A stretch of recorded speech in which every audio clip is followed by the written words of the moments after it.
Good afternoon, kites and kestrels, and this is our final extract day. So today we're going to look at the wolf wilder, okay? So our author is called Catherine Rundell, and on the front cover it has a quote from Philip Pullman, who's a really good author. We've read some of his books already, so he's written books like The Firework Maker's Daughter, which is really, it's just an incredible book.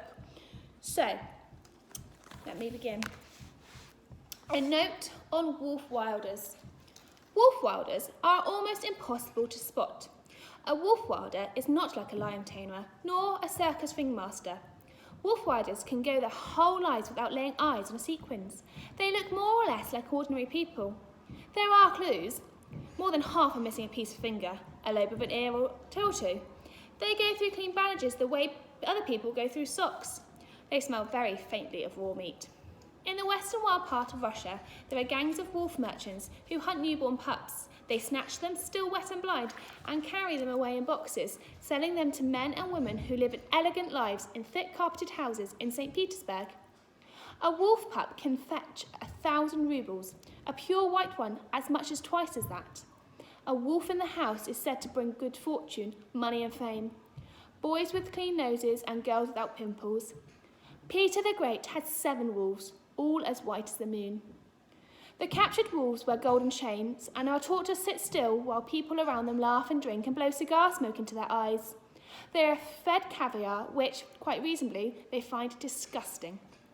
Some grow so fat that the fur on their stomach sweeps the ground as they waddle up and down stairs and collects fluff and ash.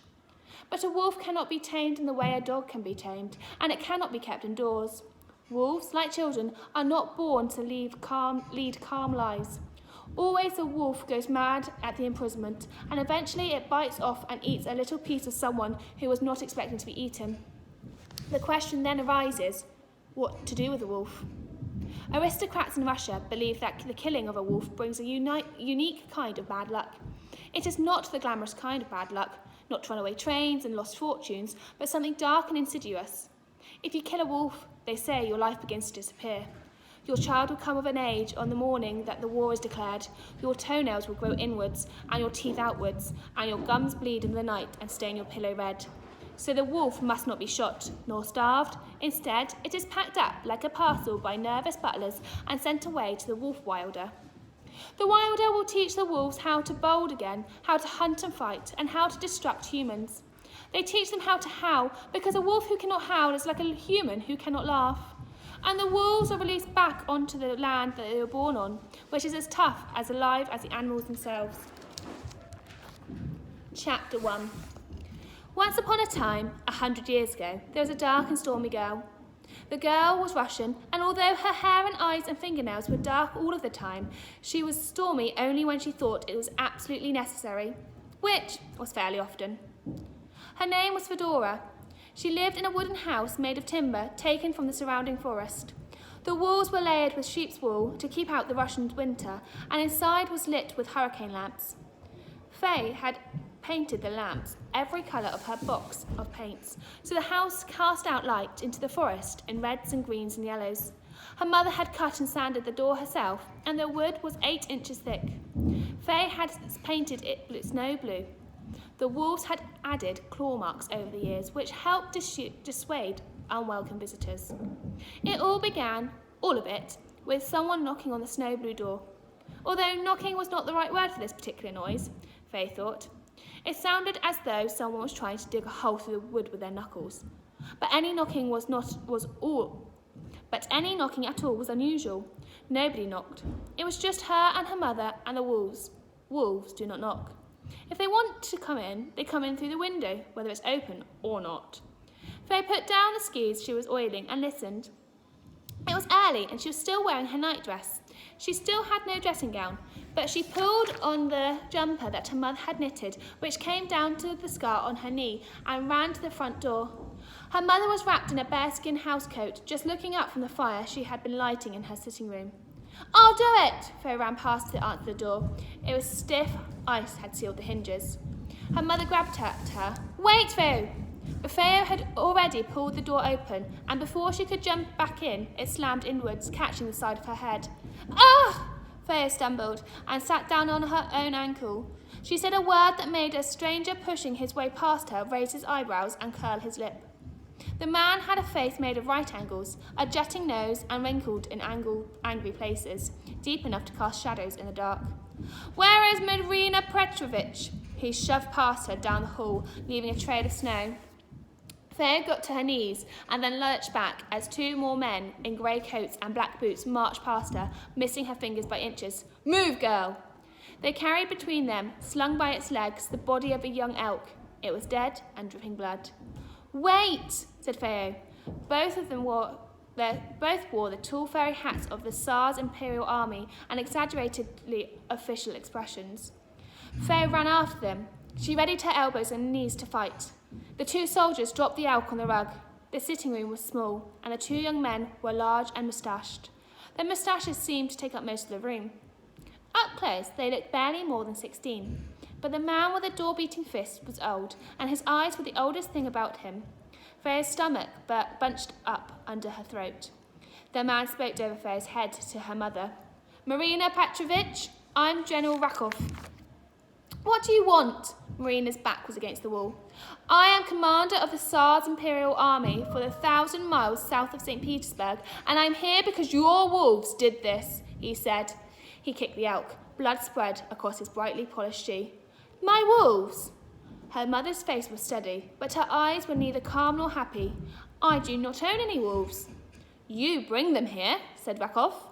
His eyes had a coldness in them that you do not expect to see in a living thing. That makes them your responsibility. His tongue was stained yellow by tobacco. No, neither of those things are true, said Feo's mother. Other people send wolves when they tire of them. The aristocrats, the rich. We untame them, that's all, and wolves cannot be owned. Lying will not help you, madame. I'm not. Those 3 wolves I see your child with, those are not yours. No, of course not, began Feo. There. But her mother shook her head hard and gestured to Feo to stay silent. But Feo bit down on her hair instead and tucked her fists into her armpits to be ready. Her mother said, They are not. They are hers only in the sense that I am hers and she is mine. They are Feo's companions, not her pets. But that bite isn't the work of black or white or grey. Yes, the jaw marks, said Feo, looking at the elk. They're from a much smaller wolf. You are mistaken, said Rakov, in imagining I wished to hear the excuses. His voice was growling less official, louder, ragged-edged. Feo tried to steady her breathing. The 2 young men she saw were staring at her mother. One of them had let his jaw sag open. Marina's shoulders and back and hips were wide, and she had muscles that were more commonly seen on men, or rather, Feo thought, on wolves. But her face, a visitor had once said, was built on the blueprint used for snow leopards and for saints. The look, he had said, is good goddess modified. Feo had presented at the time not to be proud. But Rakov seemed immune to her mother's beauty. I have been sent to collect compensation for the Tsar, and I shall do that immediately. Do not play games with me. You owe the Tsar 100 rubles.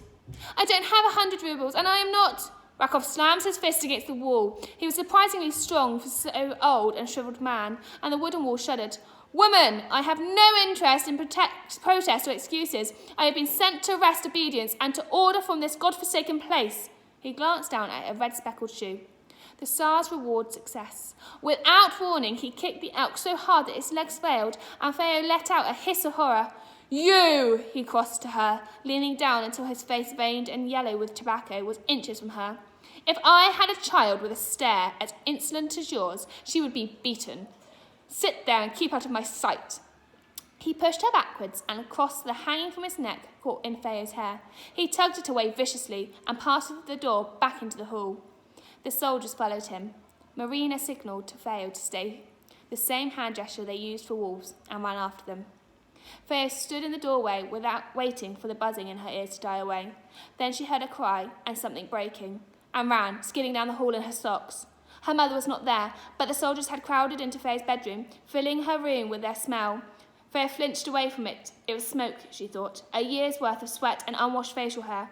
One of the soldiers had an underbite he could have picked his own nose with. Nothing worth anything, said one soldier.